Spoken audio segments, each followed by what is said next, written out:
कृष्ण में अद्वितीय माता पिताओं, भाइयों बहनों एवं बच्चों, आज हमारी माँ कलीसिया संत योहन बपतिस्ता का जन्म दिवस मना रहे हैं। इसी त्यौहार का अगर आप लोग गहराई से गंभीर रूप से देखेंगे तो आज जून महीना का 24 तारीख है।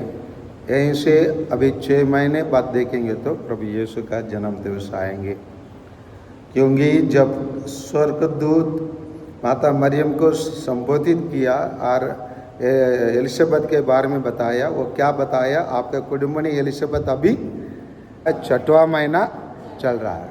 इसलिए कलीसिया ऐसे सभी चीज़ों को अरेंज करके आयोजित करके त्योहारों का हमारे बता रहे। उसी प्रकार हम लोग मार्च 25 तारीख को हम लोग स्वर्गदूत माता मरियम को संदेश देने का त्यौहार मना रहे हैं। वहीं से दिसंबर 25 तक देखेंगे तो 9 महीना होगा। वहीं से वहाँ हम लोग गिनती करेंगे तो 9 महीने होगा। इसी प्रकार हम लोग के लिए कैसा त्यौहार मनाना है? कलीसिया हमारे लिए प्रतिदिन हमको आध्यात्मिक जीवन में आगे बढ़ने के लिए, प्रेरणा देने के लिए कोई संतों को हमको प्रस्तुत करती है। और जैसे हम लोग मिसा का शुरुआत में देखे हैं कि कलीसिया केवल 3 महान लोगों का जन्म दिवस मना रहे हैं और बाकी लोगों का त्यौहार हम लोग उनके मृत्यु के दिन में हम लोग उनको याद करते हैं। बच्चे और एक बार बोलिए, कौन किसके किसके जन्म दिवस हम लोग याद करते हैं? जोर से बोलो। प्रभु यीशु का, माता मरियम का त्यौहार कब? 8 सितंबर को। और संत योहन बपतिस्ता का जन्म दिवस आज 24 जून को हम मनाते हैं।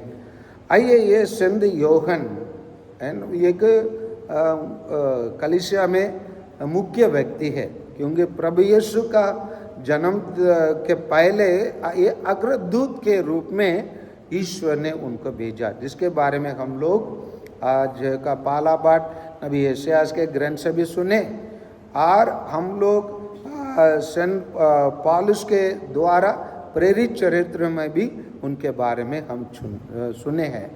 और ये इनके माता पिता जैसे बहुत उम्र हो चुके थे और विशेषकर बच्चों का पैदा करने का उम्र पार हो चुके थे। उस टाइम पर ईश्वर उन पर विशेष ध्यान दिया और उनके द्वारा एक बालक को जन्म देने के लिए ईश्वर ने योजना बनाया और वही है संत योहन बपतिस्ता।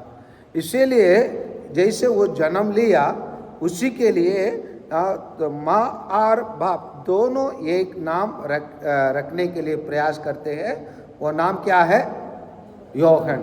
और इसी नाम का अर्थ हमारे लिए संत लूकास के सुसमाचार अध्याय 1:66 में मिलता है, 166 में मिलता है। हम लोग वास्तव में बालक पर प्रभु का अनुग्रह बना रहा। ये अनुग्रह मतलब योहन होता है और इस कृपा मतलब योहन होता है।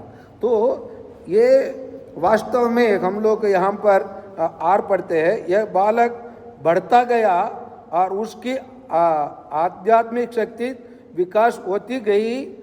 वह इस्राएल के सामने प्रकट होने वाले के होने दिन तक वो निर्जन प्रदेश में रहा। उसके निर्जन प्रदेश में रहने के लिए इस शास्त्रीय लोग कारण बताते हैं। एक कारण उनके माता पिता दोनों मर जाते हैं, वो ये कारण है। और दूसरा है कि हम लोग प्रभु यीशु कहें और बाइबल में बताते हैं, सुसमाचार में प्रभु यीशु ये बताते हैं कि एबेल से और जकरियस के तक जो खून बहाए इस्राएल लोग, उसी के लिए उनको जवाब देना पड़ेगा बताते हैं। वो इस जकरिया जिसको उन लोग ने वेदी के पास मार डाले, कहा जाता है वही है योहन बपतिस्ता का पिताजी। इसी कारण से वो छोटे उम्र से ही वो निर्जन प्रदेश में रहने लगे और वहाँ रहकर वहाँ और भी एक कारण बताया जाता है क्यों वो निर्जन प्रदेश में रहे। उन दिनों में ईश्वर की खोज में और ईश्वर के साथ मिलन होने के लिए, जैसे हमारे देश में लोग कहाँ चले जाते हैं, ऋषि मुनि लोग कहाँ जाते हैं, हिमालय चले जाते हैं, उसी प्रकार उन दिनों में लोग जंगल में चले जाते हैं। और ऐसे जाने वाला समुदाय को एक नाम अंग्रेज में दिया गया है, एसेंस समुदाय के लोग में वो एक बने सेंट योगन, और वहाँ रहकर एक हर्मिट के रूप में, एक साधु के रूप में, एक ऋषि के रूप में उन्होंने अपने जीवन बताया जा रहा है। तो आइए हम लोग यही त्योहार से हम लोग क्या सीखना है, यही सीख सकते हैं। ईश्वर असंभव को संभव कर देता है। क्या असंभव रहा, क्या असंभव रहा? एलिजाबेथ ज़करियास के लिए ये पुत्र उनके लिए संतान मिलना असंभव रहा, उसको ईश्वर क्या कर देता है, संभव कर देता है।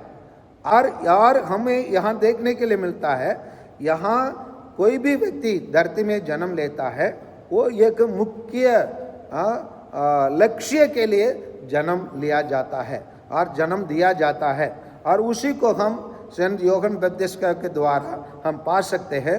वो लक्ष्य क्या था? वो एक अग्रदूत बनना था। किसके लिए? प्रभु मसीह के लिए।